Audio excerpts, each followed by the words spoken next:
बिस्मिल्लाहिर्रहमानिर्रहीम। अस्सलाम वालेकुम स्टूडेंट्स। आज हम लोग अपना STA 630 का लेक्चर नंबर 8 करेंगे। आज लेक्चर में हम लोगों ने रिव्यू ऑफ लिटरेचर के बारे में बात करनी है।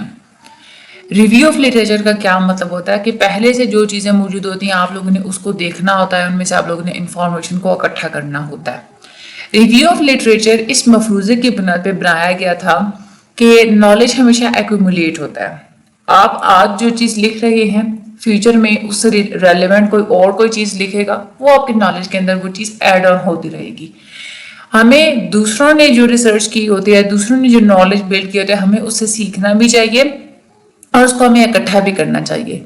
साइंटिफिक रिसर्च मानी जाती है कि साइंटिफिक रिसर्च बहुत सारे रिसर्चर्स की एक कलेक्टिव एफर्ट होती है। बहुत सारे रिसर्चर्स मिलके एक साइंटिफिक रिसर्च करते हैं, अपने रिजल्ट्स को दूसरे के साथ शेयर भी करते हैं और अपने रिजल्ट्स को, अपने नॉलेज को कम्युनिटी के साथ भी शेयर करते हैं। आज का जो हमारा लेक्चर है इसमें हम लोग यही रिव्यू ऑफ लिटरेचर के बारे में पढ़ेंगे। इसके गोल्स क्या होते हैं, आप लिटरेचर को कैसे रिव्यू आपने करना है, उसके स्टेप्स क्या क्या होते हैं, कहाँ कहाँ से रिव्यू करना है, ये सारी चीजें हम लोग आज के लेक्चर में पढ़ेंगे। बहुत ही इंपॉर्टेंट, बहुत ज्यादा इंटरेस्टिंग लेक्चर है आप लोगों का। परेशान आप लोगों ने नहीं होना, वीडियो को आगे शेयर लाजमी कर देना, चैनल को आप लोगों ने सब्सक्राइब भी लाजमी कर देना है। Goals of a literature review, सबसे पहले हम लोग इसके गोल्स देखते हैं। रिव्यू डिफरेंट तरह के होते हैं, स्कोप के हिसाब से भी और डेप्थ के हिसाब से भी। सबसे पहला तो गोल रिव्यू का ये होता है कि आप इसलिए भी इस्तेमाल करते हैं to demonstrate a familiarity with the body of knowledge and establish credibility. आप इसलिए भी रिव्यू लिटरेचर का इस्तेमाल करते हैं ताकि आप पहले से जो बॉडी ऑफ नॉलेज मौजूद है उससे आप फेमिलियरिटी हासिल कर सकें, अपनी क्रेडिबिलिटी को इस्टेब्लिश कर सकें। रिव्यू पढ़ने वाले को बताता है कि रिसर्चर इस एरिया के बारे में क्या कुछ जानता था, मेजर इश्यूज कौन कौन से थे। एक अच्छा रिव्यू जब आप लोग करते हैं तो पढ़ने वाले का कॉन्फिडेंस भी इंक्रीज हो जाता है, रिसर्चर के प्रोफेशनल कॉम्पिटेंस के लिहाज से, उसकी एबिलिटी और उसके बैकग्राउंड के लिहाज से। तो ये जो मैंने रेड किए हुए कि आप लोगों का MCQs आता है। दूसरा गोल जो होता है to know the path of the prior research, यानी कि आप पहले से जो रिसर्च मौजूद होती है उसके बारे में आप जान सकते हैं लिटरेचर रिव्यू के through, and how a current research project is link to it. और आप ये जान सकते हैं कि अभी का आपका जो प्रोजेक्ट है उसका क्या ताल्लुक है पहले वाले प्रोजेक्ट के साथ, जो पहले वाले रिसर्चेस के साथ। आपका जो रिव्यू होता है वो आउटलाइन कर देता है कि जिस क्वेश्चन के बारे में आप रिसर्च कर रहे हैं उसकी डायरेक्शन क्या होगी, क्या एबिलिटी है, क्या बैकग्राउंड है, नॉलेज की क्या डेवलपमेंट पहले से हो चुकी है, वो भी आप लोगों को पता चल जाता है। आपके पूरे रिसर्च प्रोजेक्ट को किसी न किसी कंटेक्स्ट में दिखा देता है और इसकी क्या रेलेवेंस है, पहले से जो बॉडी ऑफ नॉलेज मौजूद है उसके साथ इसके क्या क्या कनेक्शंस निकलते हैं, इन सारी चीज़ों के बारे में आप लोगों को लिटरेचर रिव्यू बता देता है। तीसरा जो गोल होता है वो ये होता है to integrate and summarise what is known in an area. जब आप लोग पहले से मौजूद लिटरेचर को रिव्यू कर रखे होते हैं तो आप लोगों को पता चल जाता है, आप लोग समराइज कर लेते हैं कि पहले से इस एरिया के बारे में कितनी एक इंफॉर्मेशन या कितना एक पहले जाना जा चुका है इस एरिया को। रिव्यू आप लोगों को डिफरेंट किस्म के रिजल्ट्स को इकट्ठा ला के दिखाती है, आपको पॉइंट आउट कर देती है कि कहाँ पे पहले वाली स्टडीज एग्री करती हैं, कहाँ पे डिसएग्री करती हैं, कौन से क्वेश्चंस हैं जिनका जवाब अब तक नहीं ढूंढा गया, अभी तक कितना कुछ मालूम है, आपकी फ्यूचर रिसर्च की डायरेक्शन क्या होनी चाहिए, दोबारा से आप लोगों ने कौन सी चीज री इन्वेंट नहीं करनी, कहाँ पे आप लोगों ने अपने एफर्ट्स को वेस्ट नहीं करना, ये सब कुछ आप लोगों को रिव्यू ऑफ लिटरेचर बता देता है। चौथा गोल ये होता है to learn from others and stimulate new ideas. जाहिर सी बात है, आप दूसरों की रिसर्चेस को आप लोग पढ़ रहे हैं तो आप उनसे सीख रहे होते हैं, नए नए आइडियाज आप लोगों के माइंड में आ रहे होते हैं। दूसरों ने क्या कुछ हासिल किया, इससे रिसर्चर हासिल जो फायदा उठा सकते हैं दूसरों की एफर्ट से। जो जहाँ पे एक ब्लाइंड स्पॉट्स हैं, जहाँ पे कोई चीज़ नहीं पता, वो आप लोग आइडेंटिफाई कर सकते हैं। हाइपोथेसिस आप लोग सुजेस्ट कर सकते हैं कि आप लोगों ने नया हाइपोथेसिस कौन सा बनाना है, कौन से प्रोसीजर्स, कौन सी टेक्निक्स और कौन से रिसर्च डिजाइंस को इस्तेमाल करना है, कौन से वालों को आप लोगों ने इस्तेमाल नहीं करना। ज़्यादा बेहतर आप लोग फोकस कर सकते हैं हाइपोथेसिस पे और नई किस्म के इंसाइट्स आप लोग हासिल कर सकते हैं। पांचवा जो है गोल वो ये होता है कि आइडेंटिफिकेशन ऑफ वेरिएबल्स, जो भी इंपॉर्टेंट वेरिएबल्स होते हैं जो कि इन्फ्लुएंस कर रहे होते हैं प्रॉब्लम को, उनको आप लोग आइडेंटिफाई कर सकते हैं। और छठा जो इसमें गोल होता है helps in developing theoretical framework. Review literature के बाद अगला मरहला होता है आप लोगों की रिसर्च के अंदर के आप लोगों ने थ्योरेटिकल फ्रेमवर्क डेवलप करना होता है। अगला जो हमारा लेक्चर होगा वो थ्योरेटिकल फ्रेमवर्क के बारे में ही होगा। तो ये जो थ्योरेटिकल फ्रेमवर्क डेवलप करने में भी आप लोगों को रिव्यू लिटरेचर ही हेल्प आउट कर रहा होता है। अब हम लोग आगे आते हैं टाइप्स ऑफ रिव्यूज के बारे में। दिस इज वेरी, ये वाला टॉपिक आपकी शॉर्ट क्वेश्चन के हिसाब से बड़ा इंपॉर्टेंट है, एमसीक्यूज भी बहुत आते हैं और लॉन्ग क्वेश्चन के लिए भी बहुत ज्यादा इंपॉर्टेंट है। अच्छा, टाइप्स ऑफ रिव्यू। जब आप लोग रिव्यू स्टार्ट कर रहे होते हैं तो रिसर्चर ने सबसे पहले टॉपिक डिसाइड करना होता है, कौन सी फील्ड को एग्जामिन करना है, कितनी डेप्थ में जाके देखना है, कौन सी किस्म का रिव्यू कंडक्ट करना है, ये सारी चीजें आप लोगों ने डिसाइड करनी होती हैं। वैसे 6 तरह के जो है ना वो रिव्यूज होते हैं। सबसे पहली जो टाइप होती है हमारे रिव्यूज की वो होती है सेल्फ स्टडी रिव्यूज। ये वो रिव्यूज होते हैं जो कि रीडर्स का जस्ट कॉन्फिडेंस इंक्रीज करते हैं, उनका नॉलेज इंक्रीज करते हैं। ये आप लोगों को बताते हैं आप जिस एरिया में रिसर्च करना चाह रहे होते हैं उसके बारे में आप लोगों को फेमिलियर कर देते हैं। बहुत कम ये पब्लिश किए जाते हैं, ज्यादातर ये एजुकेशनल प्रोग्राम्स का हिस्सा समझे जाते हैं।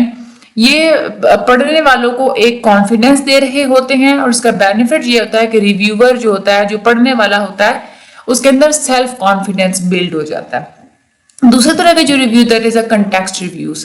कंटेक्स्ट रिव्यूज वो होते हैं जो कि आप लोगों की स्पेसिफिक प्रोजेक्ट को बड़ी पिक्चर में करके दिखाते हैं। आपकी वो जो आपका जो प्रोजेक्ट है उसकी क्या क्या एप्लीकेशंस हो सकती हैं, उसकी बैकग्राउंड इंफॉर्मेशन क्या हो सकती है। यूं समझ लें कि आप लोग पूरा एक बॉडी ऑफ नॉलेज डेवलप कर लेते हैं। बैकग्राउंड आप लोगों को पता चल जाता है, आपको कंटेक्स्ट पता चल जाता है, पूरी की पूरी जो बाकी जो रिसर्च रहती होती है वो आप लोगों को इंट्रोड्यूस करवा देते हैं। रिसर्च क्वेश्चंस की कहाँ पे आप लोगों ने एस्टैब्लिश करने हैं, उसकी क्या इंपॉर्टेंस होगी, कौन कौन से रिसर्च क्वेश्चंस रेलेवेंट हो सकते हैं वो आप लोगों को बता सकते हैं। इसकी इम्प्लीकेशंस क्या क्या हो सकती हैं, आपको समराइज कर लेते हैं कि अभी जो आप लोग रिसर्च करने जा रहे हैं इससे आप लोगों की पूरी लाइन ऑफ थॉट कैसे डेवलप होगी। आपको क्वेश्चंस पॉइंट आउट करके बताते हैं कौन कौन से कंफ्लिक्ट अनरिजॉल्व्ड हैं पहले की रिसर्च में जिनको आप लोगों ने अभी एड्रेस करना है। तो ये सारा कुछ आप लोगों को कंटेक्स्ट रिव्यूज बता देते हैं। तीसरी जो टाइप होती है रिव्यूज की that is historical reviews. Historical reviews वो रिव्यूज होते हैं जिनकी मदद से आप ये चीज आप लोग ट्रेस कर सकते हैं कि कोई इशू वक्त के साथ साथ कैसे डिवेलप हुआ है। आइडिया की डेवलपमेंट के बारे में आपको बताते हैं, आपको बताते हैं कि कोई भी स्पेसिफिक इशू या कोई भी स्पेसिफिक थ्योरी वक्त के साथ साथ इवॉल्व कैसे हुई है। और जो सबसे ज्यादा जो इम्पोर्टेंट आइडियाज होते हैं किसी भी फील्ड के बारे में वो आप लोगों को हिस्टोरिकल रिव्यू ही दे सकते हैं। उसके बाद आगे हम चौथी जो टाइप होती है रिव्यूज कहते हैं थ्योरेटिकल रिव्यू।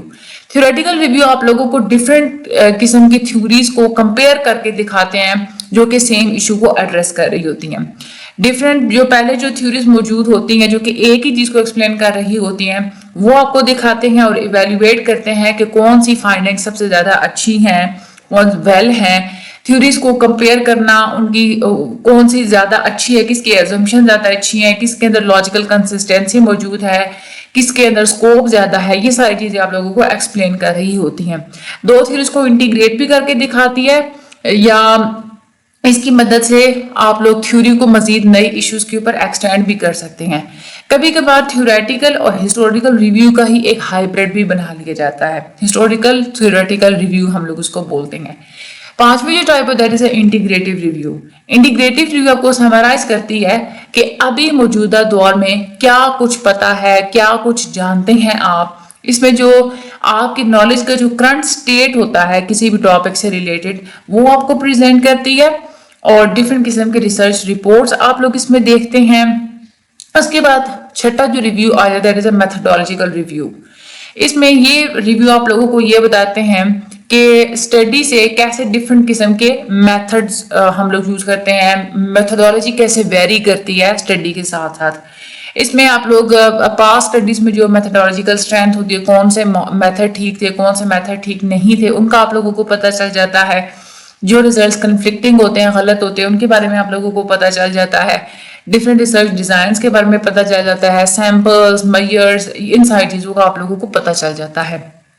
अब हमने ये तो देखा कि टाइप्स ऑफ रिव्यूज कौन से होते हैं और उसके गोल्स क्या होते हैं। अब हम लोग ये देखते हैं कि रिसर्च लिटरेचर आप लोग हासिल कहाँ से कर सकते हैं।